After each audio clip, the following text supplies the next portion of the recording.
I see this all the time. People like trying to look smart that are really stupid. All right. And this bothers you more than anything. More than anything. In fact, to the point where even if someone is a good handicapper, I will never recommend them when they give this out to clients because it's just so wrong. And it's not my opinion. It's not what Steve Fezzik thinks. You take 100 geeks from the University of Chicago, math geeks, and you ask all 100 independently, who do they agree with? They're all going to agree with me. It is a Friday and no time to lose because we have about 35 topics to get to. I counted. With Steve Fezzik, the only back-to-back winner of the Hilton SuperContest, he joins us now in the studio to talk about all kinds of things. And here we are on whether it's at the Sportsbook or anywhere else in the casino, he's always helping us find an edge. It's time for Fezzik Fridays. I completely botched that. No, I botched it. I should have anticipated. You know what this is? We're groggy because, Gilly's prepping for a show at 5 a.m.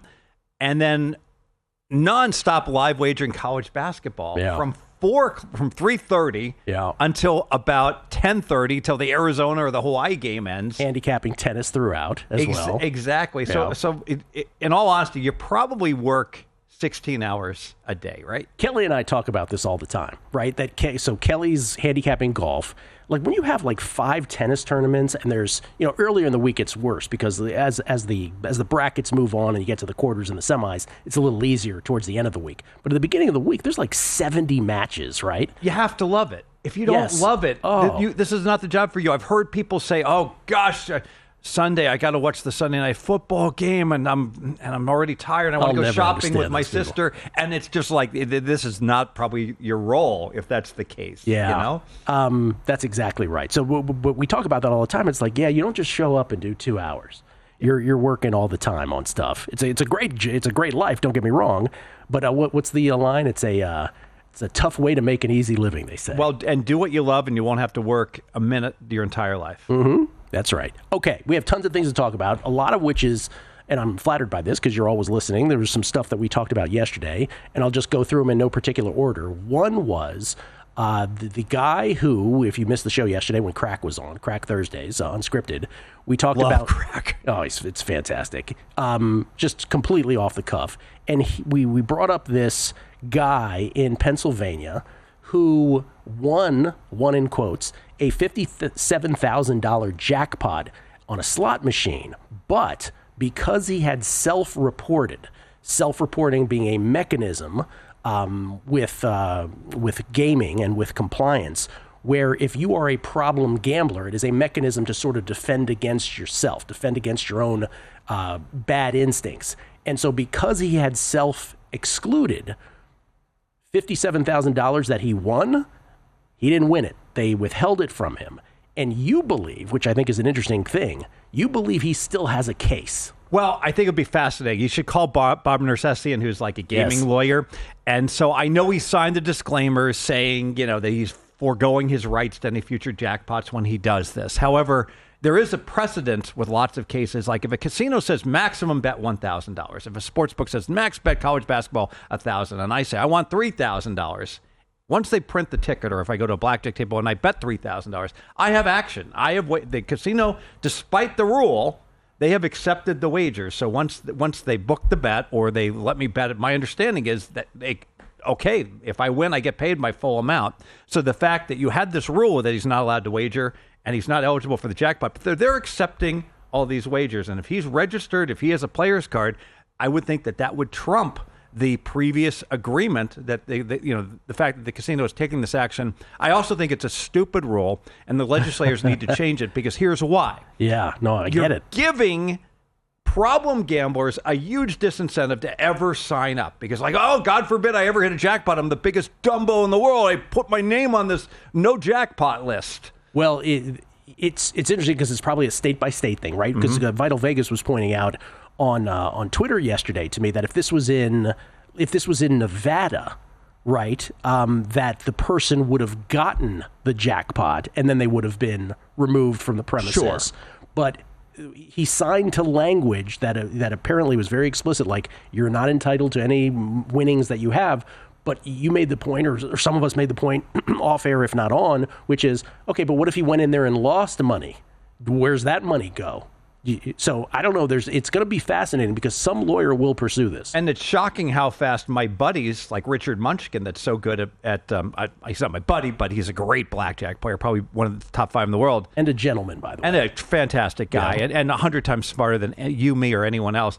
Like, how come when he walks in a disguise, within 5 seconds they can have security say, "I'm sorry, sir, you're not allowed to be playing." Yeah. And yet this gentleman, somehow losing gambler, not nearly the same level of scrutiny to make sure he's not playing in the casino. It'll be very interesting to see how that plays out. What ends up ruling the day in terms of the law there.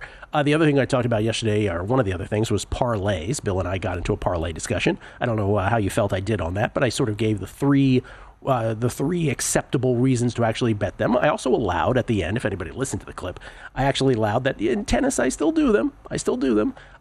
But I don't even think about doing it in any other sport because tennis I know I have an edge. But you wanted to make a point about those because we actually got a question about this earlier. You wanted to make a point about folks who play 2-leg parlays.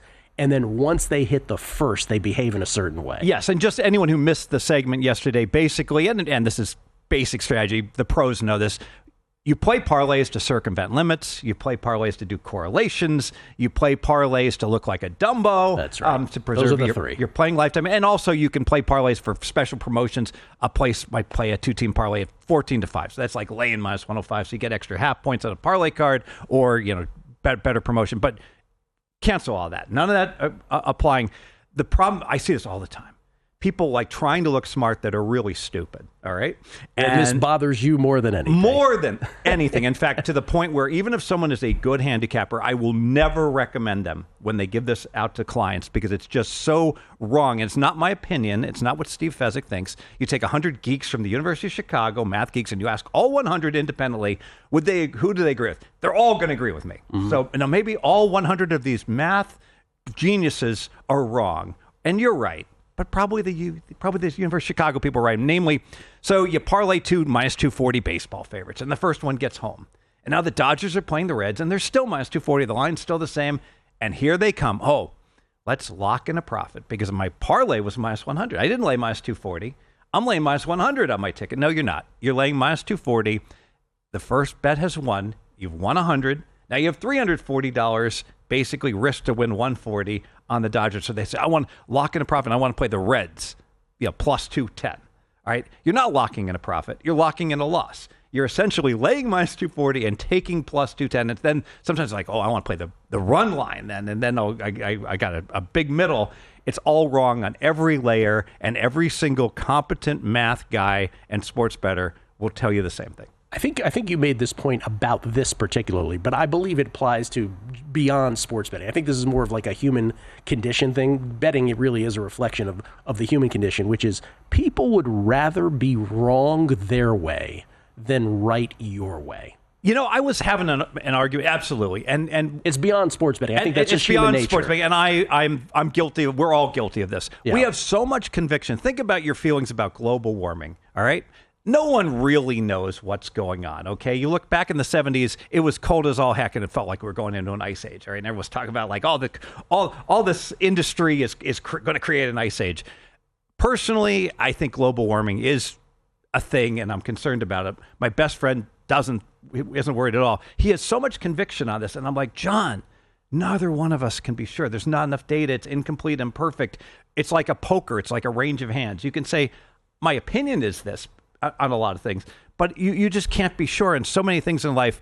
Now, the difference is in gambling, mathematics, and the like, it's different. Like when you're playing a game like roulette on an unbiased wheel, or you're playing craps, or you're playing video poker, the math is the math, and there's no debating the math. No debating the math whatsoever. Okay, there's also something, and this will bleed into the next segment, but there's also something going on here at Circa, right behind us, with baseball win totals. They have put out, and we should give Circa there, what the kids say, give them their flowers for putting these out. These are, in the NFL, we're kind of used to them now, and usually when Circa does the NFL ones, they're sort of staggered on a couple layers on each side of the actual pre-flop season win total. So these are the alternatives. The alternative higher season and win lower. totals. By example, in football, if a season win number is 9.5, usually it's a game or two games. They'll go 10.5, 8.5, up and down. So in baseball, since it's a longer season, Circa has taken it to a little wider where it's 6 games plus and minus. Correct. That's what I was going to say. But the reason I bring this up is because the text I always love getting a text that begins with, "My son and I did the binomial distribution." And so you guys figured it out. These are great bets. It's really fun. So for the binomial distribution loves betting that taking the extra game or taking the extra 6 games in baseball, because but it's complicated because the binomial distribution assumes, let's just assume a 500 baseball team playing another average team for 162 games. And if you just flip coins 162 times, it would say, wow, I want to play under 87, or I want to go ahead and play over 75. All right. And I'm willing to lay minus 250. Now, here's the hard part. It's not just a binomial distribution because these teams, we don't know if we have a fair coin. Let's say a team's lined at 81 games, Tampa Bay, for instance. Right.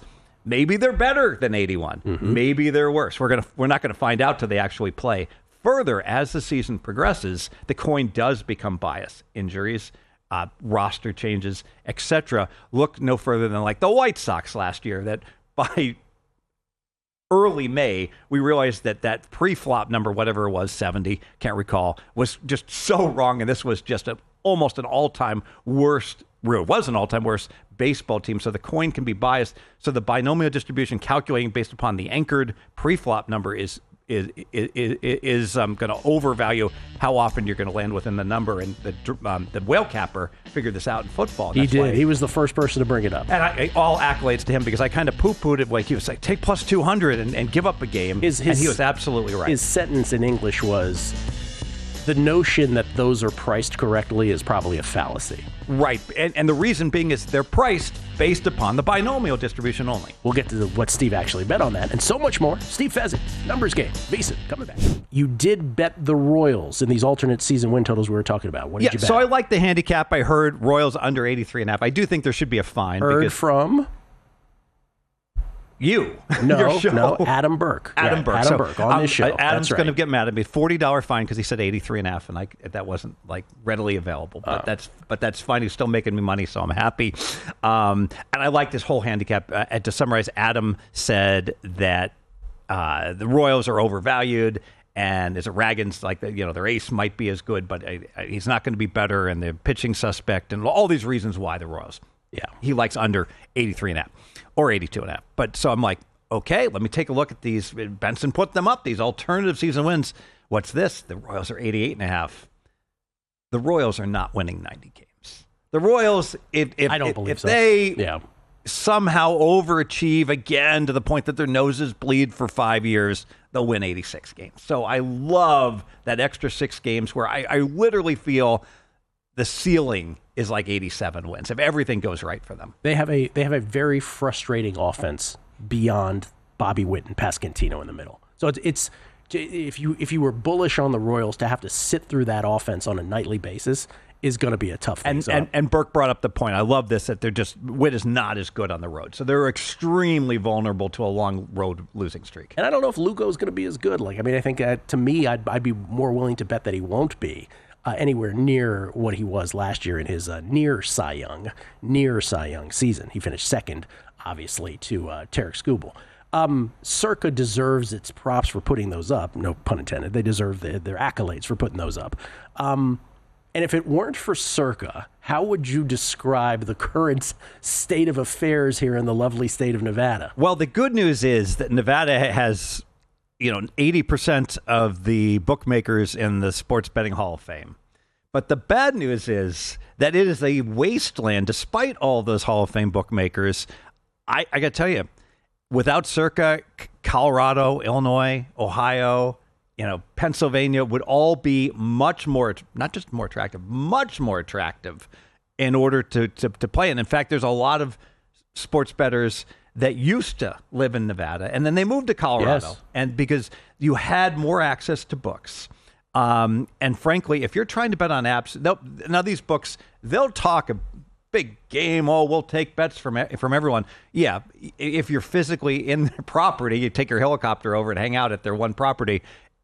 I assure you, if you're betting on the app and you're not betting on Circa, I mean, you're getting $100 limits on college basketball totals at that. I don't want to go through it again, but like, MGM and William Hill, they used to actually take bets, right? But now it's all, and I love those guys over at the Aria. They're my buddies because I'm there all the time. But even there, if you gave them truth serum, they're like, the apps kind of didn't, instead of making it a better landscape, it ruined things in that. I'll give the NBA draft story again, where for those who missed it, where I was trying to bet somebody to go number one, a bet likely to lose, and by the way, did lose. And I had a day where it took hours, right, where first of all, MGM wants to put it on the app. Okay, fine, I'll do it on the app. But then when you do it on the app, they limit you. The algorithm limited you to like $30. I'm like, well, if you were going to do that, I wouldn't have given you my money. Give me my money back. Okay, here's your money back, which, by the way, I'm not sure if they're supposed to do that or if they just did it for me. Then I go to Caesars. MGM was glorious compared to Caesars. Caesars then spins the number on me after I make the, so it's, if you can't rely on those two pillars, right, in that way. If you have those experiences and you're just down to Circa, yes. And Westgate and South Point are paper tigers. It's true, you go to the window, they'll take a big bet, but not on the app. Believe me, as soon as you show that you're a competent sports bettor, you're talking about $100. So how the world has changed. I've got a copy, Blackjack Forum from 2000, and they're talking about you should be sports betting. It's 25 years ago. They're like, no camouflage necessary. No heat. No barring. This, my friends, is outdated. He's got props and he's throwing them behind his shoulder.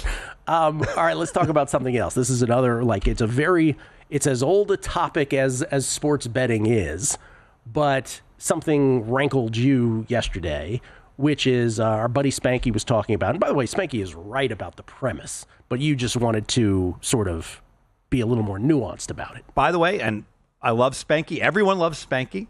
He's made a lot of money betting. So here's a guy who has been extremely successful in his own sports betting and has branched out and hosts Bet Bash. Tremendous job across the board. So he came out, I was surprised.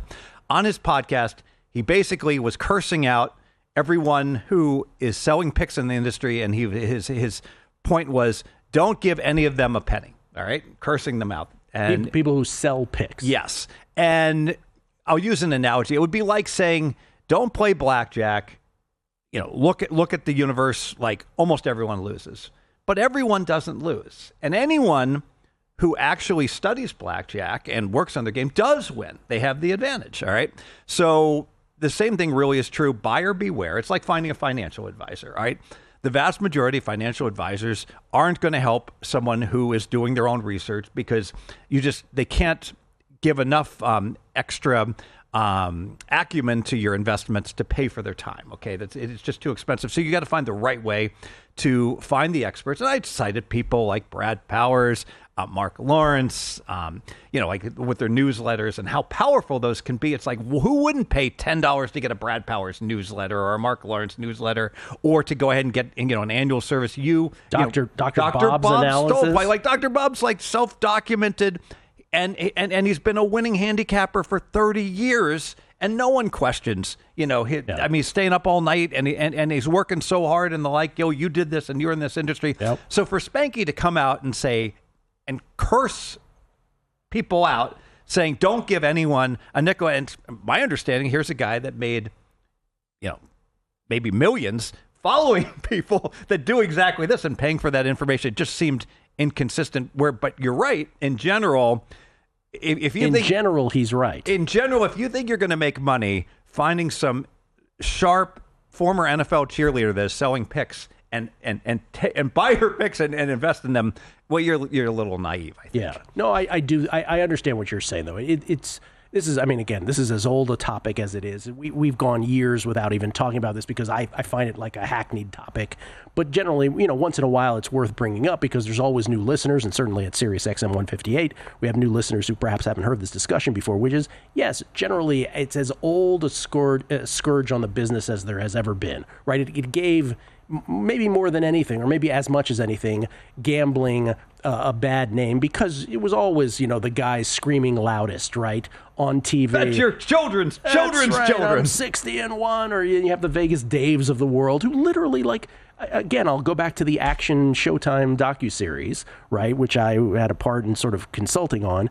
And I remember beforehand, I was like, I don't know, you guys, you shouldn't even give him the platform. And they were like, no, don't worry. It's so clear what a scammer he is. It's so exposed on this. He drives a Lambo, though. He must be doing great. And that was the reaction, right? That was the reaction. People were just as likely. Yes, there was a group that was like, oh my God, yes, total scam. But there was a group just as likely. The reaction was, yeah, but he's got that villa in Cabo and he's got that car, so looks good to me. Right, so Sean Perry now, right? Yeah, which I haven't been following. Which my understanding is he's a tremendous poker player, and if you need some gambling advice, he probably could give you good poker advice. I don't know the man. So I guess what I'm saying is it's as old as the industry itself. But yes, people should take a moment to say there are a couple exceptions. And I get it. If there are a couple exceptions, like a Dr. Bob, for instance, like Todd Wishnev. Why not get Todd Wishnev information? He's giving out his information on what he's playing live. You know what? That's valuable information, and you know what? You can get it by giving him a donation. He's not even requiring a payment. That's right. But like it's a funny thing because you can make a claim that it also cannibalizes itself, right? Like if you're good, you sort of like let's say Carl Sack, right? NBA guru who's on. There is no better. And when it comes to his NBA totals, it is like clockwork how good they are, right? So I would argue him, oh my God, you will make your money back tenfold. So, at some point, do they figure out your edge? Exactly. So here's where the asterisk has to come in. I've gotten into it with the Right Angle Sports because on their site, they've said, be a favorite to win. I'm like, well, no, wait a minute.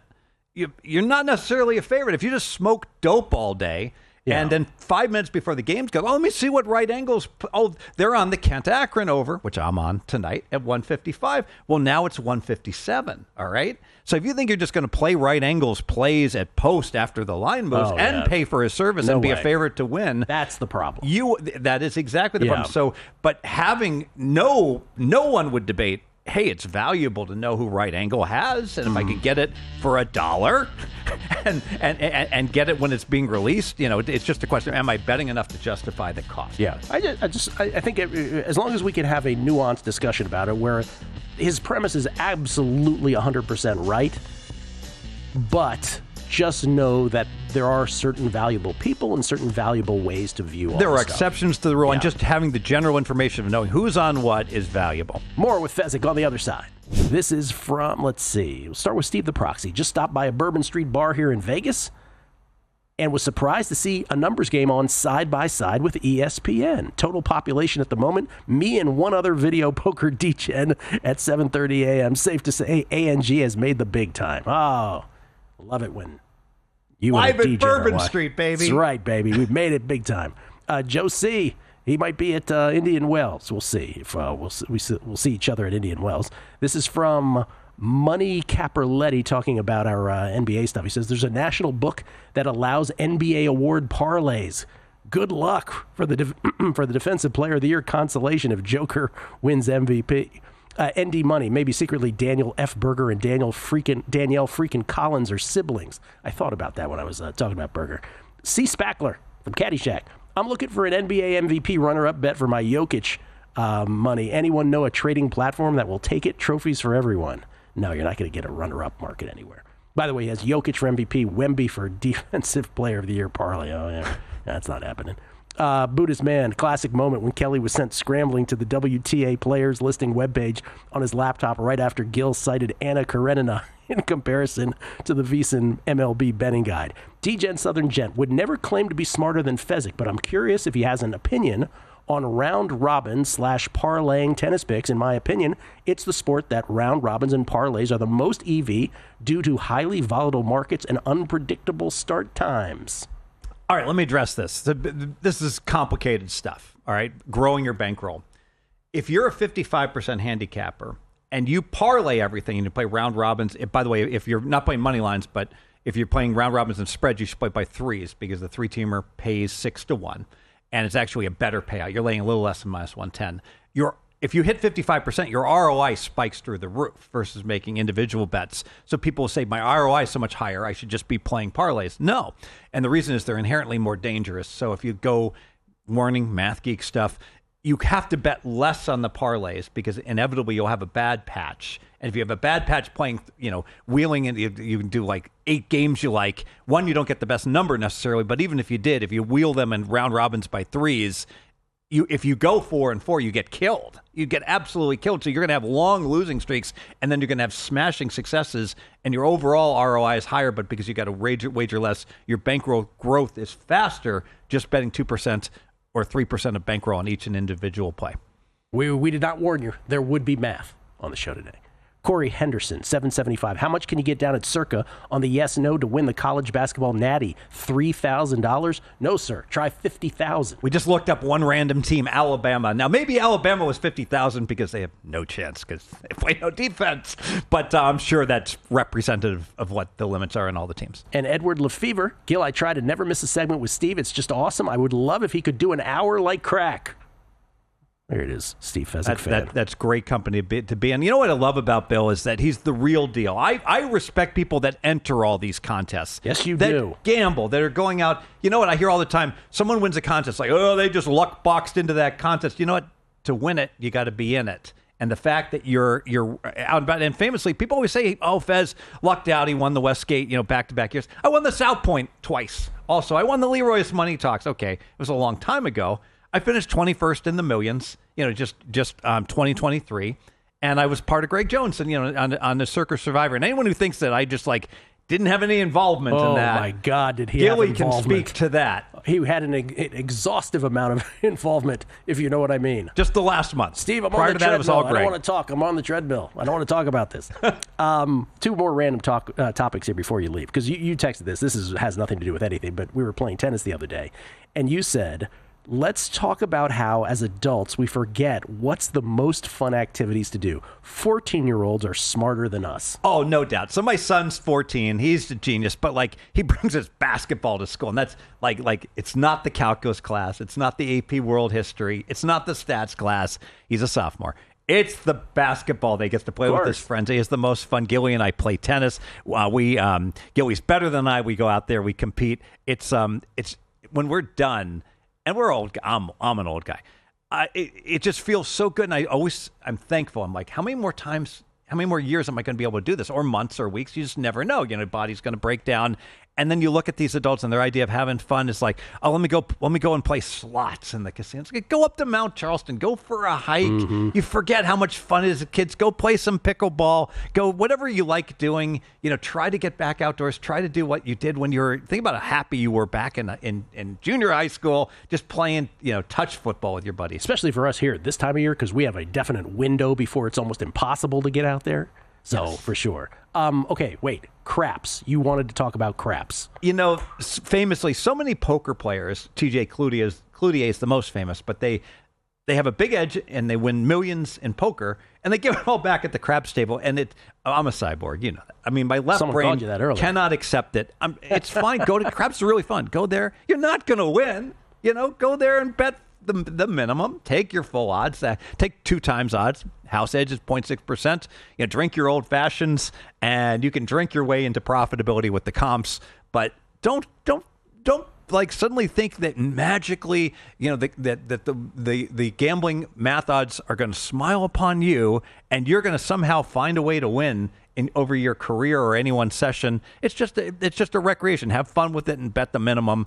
But yeah, these guys that lose it all doing that, I just can't relate. It's all math in the end, and there's still a house edge. It's small house edge, smaller than other games, but there's still a house edge. So the longer you play, the likelier you are to lose. The certainty becomes more greater. Well, what's interesting is you don't live long enough for there to be certainty. So there are some people. Archie Karras famously played negative EV games, I believe, a lot of them, and ran up to $40 million.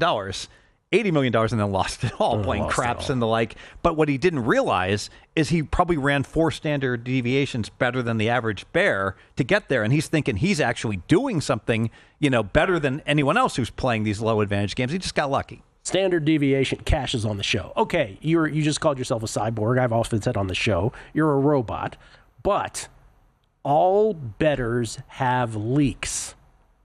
What's yours? You got to have something that you say to yourself, I know I shouldn't be doing this because you're the most robotic of all, the most mathematical, but yet I still do. I would say laying too much vig. And so famously, I lost Purdue. Yes. By the way, that was 2 years ago. I've been posting long shot bets since then. I lost 45 units on Purdue, number 1 seed in 2023 in the tournament. And I don't let you forget that. Number 1 seeds are 156-2. All right, so you did just fine if you laid minus 4,500 on all of them. But it's not that they're a 1 seed; it's that they're more than a 22-point favorite, which Purdue was. But I would say, like in live wagering, I was crushing live wagering for years and years. And I haven't done as well of late. And a big reason, we talked about it, we have a text, Gil, Bear Felica, Will Hill, Todd Wishnev, and we're always going back and forth about what we're playing. Many things. Yes. I'm like, for 8 hour fine, too much clutter, politics. I don't.